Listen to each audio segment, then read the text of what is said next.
Hey guys, I'm Pixel Dan, and this is a review of The Hobbit, An Unexpected Journey, Bolg and Gandalf 2-pack, and Bilbo Baggins single-pack from The Bridge Direct.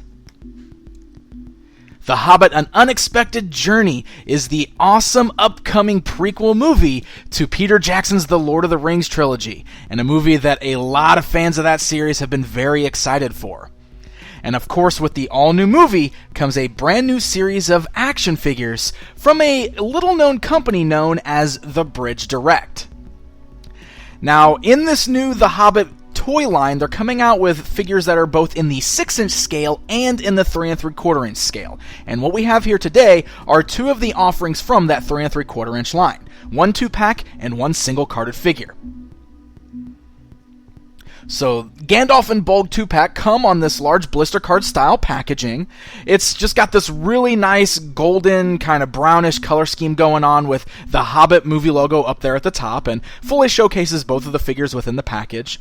It's got the very cool map kind of look going on in the background there, and you can see a tree going up the side. It's very, very cool eye-catching packaging. And the back of that box shows off an image of both of the figures, as well as gives us bios for both characters. Now, the single-carded figures come on very similar style packages. They're just smaller. It's got the same design in the background, same movie logo at the top, just fully showcases the single figure inside the blister there. And then, just like on that 2-pack, the back shows off an image of the figure, as well as gives us a bio for the character. Alright, so now that we've seen what all these guys look like in their packaging, let's rip them open and take a look at each of the figures individually. And we'll go ahead and start off by taking a look at the 2-pack. Kicking things off, we'll take a look at Gandalf the Grey.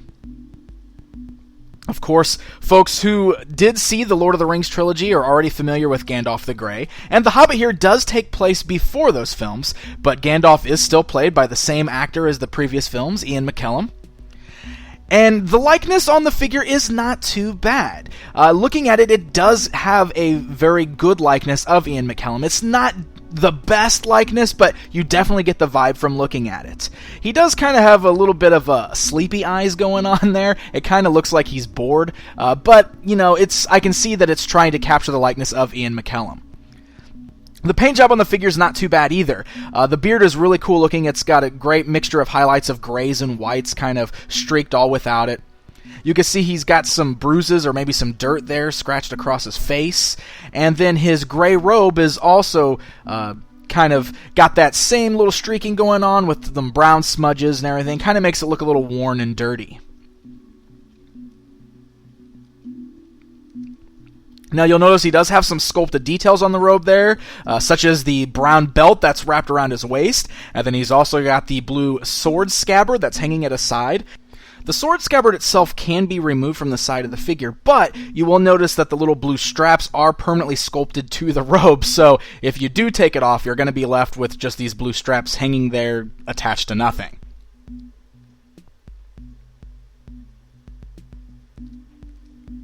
Now, to complete the look of his outfit, of course, Gandalf does include his hat. The hat is sort of molded in a way that it's to fit around his hair, but one of the things I've noticed with it is it doesn't really attach very well. It just kind of sits loosely on top of his head, and the shape of it seems a little too big and floppy than it should be. When you put it over his head, it kind of hangs a little too low and almost covers too much of his face, and it does just look a little odd. It's not too bad, and it does help to complete the look of Gandalf, of course, but I don't know, there's just something about the hat that doesn't seem quite right. Alright, so let's take a look at the articulation on this guy. The head is able to turn both left and right, but his long beard and hair do hinder the movement quite a bit, so you're not going to get much movement there.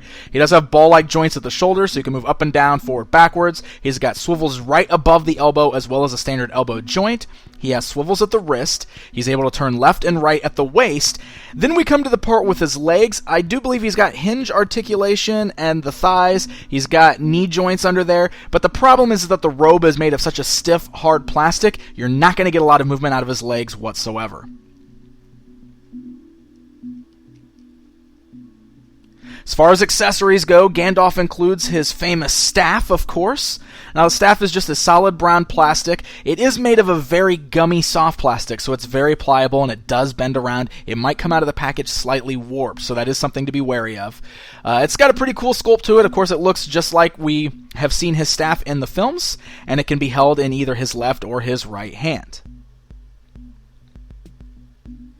And then for his second accessory, it goes back to that sword scabbard where he does have a sword sheath there, so you can pull that out, and you can also have him hold that in either one of his hands. Alright, now let's move over to the other figure in the package, Bolg the Orc.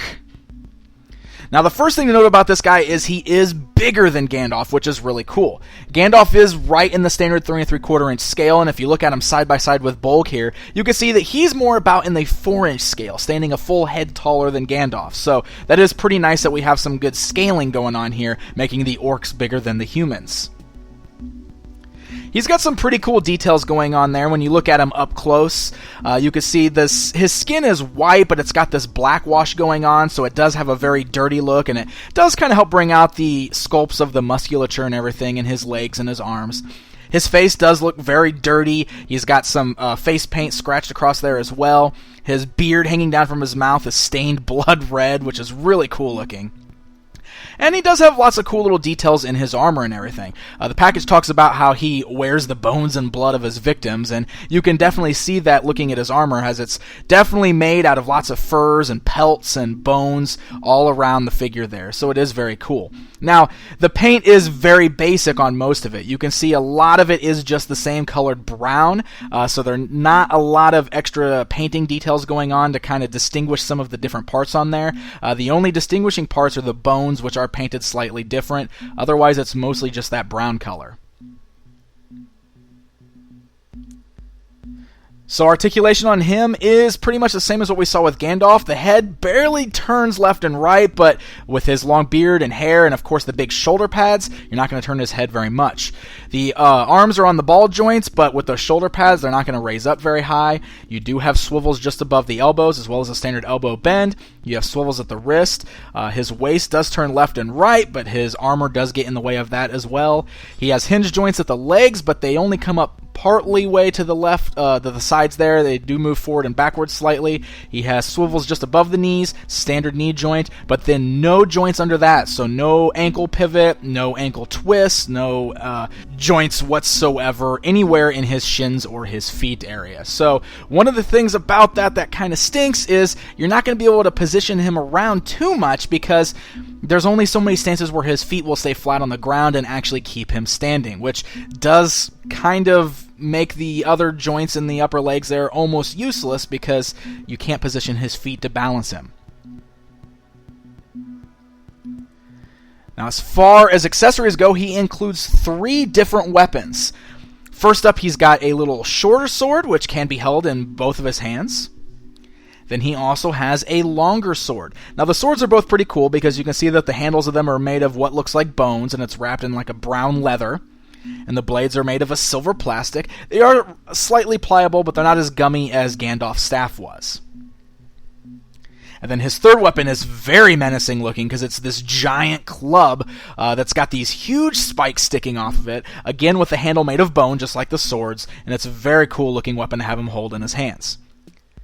Now, unfortunately, since he's got 3 weapons and he can only hold 2, you've really got nowhere to put the third weapon. He doesn't have any sheaths or anything like that like Gandalf does, so he can't store his weapons that he's not using. Alright, lastly, let's go ahead and take a look at the single-carded figure of the main character in the story, Bilbo Baggins. Now, Bilbo, being a hobbit, is, of course, much shorter than the other figures. So you stand him next to Gandalf and Bolg, and you can see how tiny he is. He's probably about in the 2.5 to 3 inch scale, so he is very much shorter than the other figures, which is very cool. He's kind of got a pretty basic paint job going on there. There's not a lot of extra details going on. It's mostly whatever color the plastic was molded in all over the figure, that's the way the plastic is.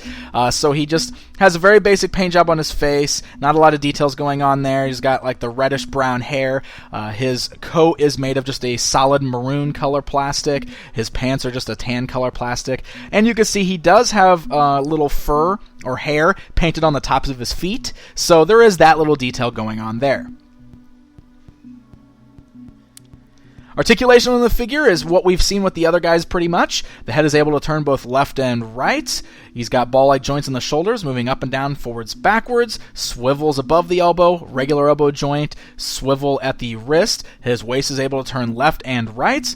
He can use hinge joints at the thighs to kind of move his legs outwards, forwards, backwards, swivels above the knee, standard knee joint, but then again, no articulation in the feet or the ankles or the shins or anything like that. So there's only a few poses you can stand him in to keep his feet flat on the ground. One thing that's interesting here about Frodo is you will notice he does have a removable shirt piece. The little vest thing that he's wearing is a solid, very stiff, rigid piece of plastic, and it can pop off.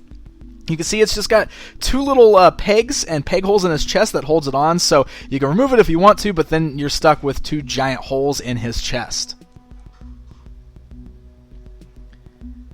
Now, as far as his accessories go, you'll notice he does have a scabbard hanging from his belt as well. This, of course, holds Sting, the famous little sword. It's a pretty cool looking little likeness there. You can see it does have the detail on the blade, and it can be held in either one of his hands, or it can be sheathed in that scabbard. He does have two other little accessories that goes with his journey that he's about to take. First up is this little satchel. It's all just a solid brown piece of plastic. It is meant to hang right over his head and arms there, hangs over his shoulders. That way it kind of just is hanging on his back there. And then he also has this little canteen on a brown robe, which you can just hang that over his arm as well. So it's kind of funny looking because he's got all these straps kind of hanging on him. He does look really fully loaded. And they're really only good for hanging on him because the ropes on them are such a solid, rigid plastic that they're always going to be stuck sticking straight up in the air if he's holding on to them. Alright, here's something else kind of fun about these guys that I noticed. The heads are very easily to pop off. They're just on little ball joints, and I don't know if this was a design choice or not, but they do pop off, and they do all share the same ball-headed joint there, which means you can swap the heads on these guys. So you can pop the heads on any of the other figures, and they all fit fine, and you do kind of wind up with some funny combinations, like Gandalf here, who looks like he's really been working out. Or this little kid wearing this goblin mask for Halloween. Or Anakin Skywalker. Yep, that's what we end up with here. So, I don't know, just something kind of funny and fun I thought I'd point out, and might be something cool that the customizers might like, that you can swap heads so easily. So there you go, guys. There's a look at a selection of the new 3 3/4 inch Hobbit figures from the Bridge Direct. All in all, I'd say that these really aren't terrible figures. I do kind of like them. The articulation on them is okay, but they're not quite there. I think that's the problem. We could use a little more joint specifically in the feet and the legs, and we do need some softer plastics used on the clothing, because while there is a decent amount of articulation mostly in the upper body, a lot of it does become useless because of how hindered it is by the fact that the feet can't move and the fact that the clothing is so rigid.